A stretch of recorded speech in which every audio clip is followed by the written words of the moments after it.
Hey there! Today we're looking at an artist named Mondrian. There's his name.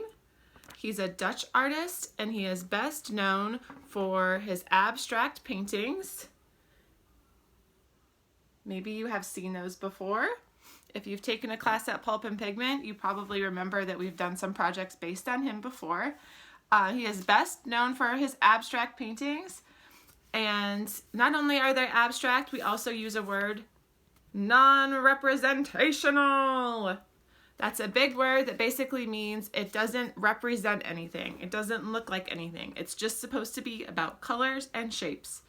If you've seen work of Picasso, his abstract work sometimes looks like people. You can look at it and say, oh, I can tell that's a person even though it doesn't look like real life. His does not represent anything.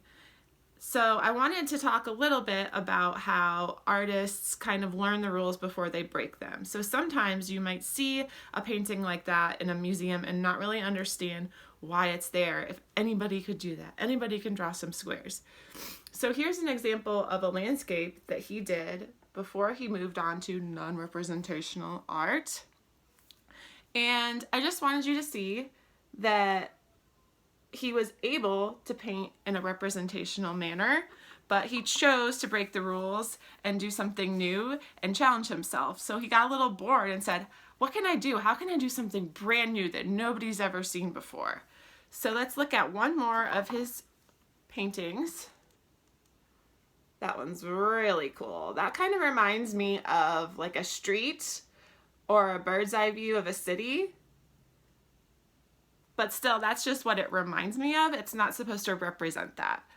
The colors he uses are primary colors, red, blue, and yellow. And those are called the primary colors because we can use them to mix any color in the universe. Red and blue make purple, blue and yellow make green, and red and yellow make orange. So it's interesting that he limited his palette and he used only those colors. So we're still working with Kid Lab on some bug stuff, and this week is spiders. So we're doing something really fun, a Mondrian inspired spiderweb. Inspired spiderweb is hard to say. So this is really easy. Anything you have at home, pencils, markers, crayons can be used. If you want to get fancy and paint, you can. But if you just have paper and markers, that works. So you're going to take your paper and fold it, what we call hot dog style. Open it and fold it.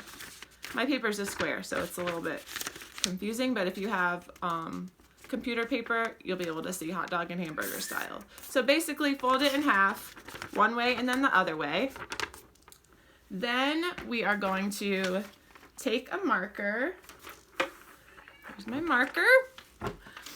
And you're gonna draw a line down this way. Let me show you. Draw a line down this way. It doesn't have to be perfect. It's supposed to be something that happens in nature.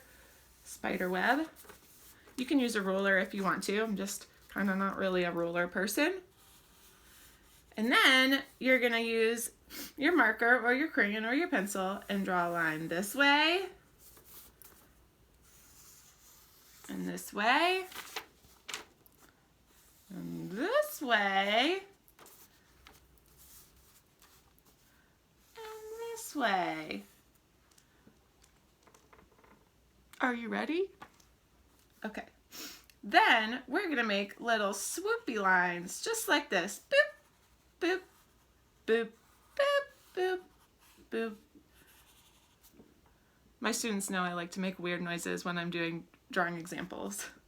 Okay, so then you're gonna go like this and keep going. You're building your web. Pretend you're a little spider building a web. Okay, and keep going. And it doesn't have to be perfect.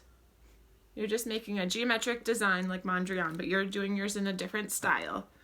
So then once you get it all drawn out all the way to the end, we love to fill the page. Then we are going to color it. You can skip, you can You can color the whole thing. You don't have to leave spaces white. I left some spaces white because he has white squares in his, but you don't have to. You don't even have to use primary colors. I'm giving you permission to use any colors you like. But if you want to make a Mondrian inspired spiderweb, he used mostly primary colors. So I just kind of made my own pattern. I put red and blue and yellow wherever I felt necessary. And then I made a circle for the spider's body and a circle for the spider's head. And don't forget your 8 legs. I think that's all for today. Thanks for watching, and I'd love to see your stuff. So tag us and tag KidLab and have fun.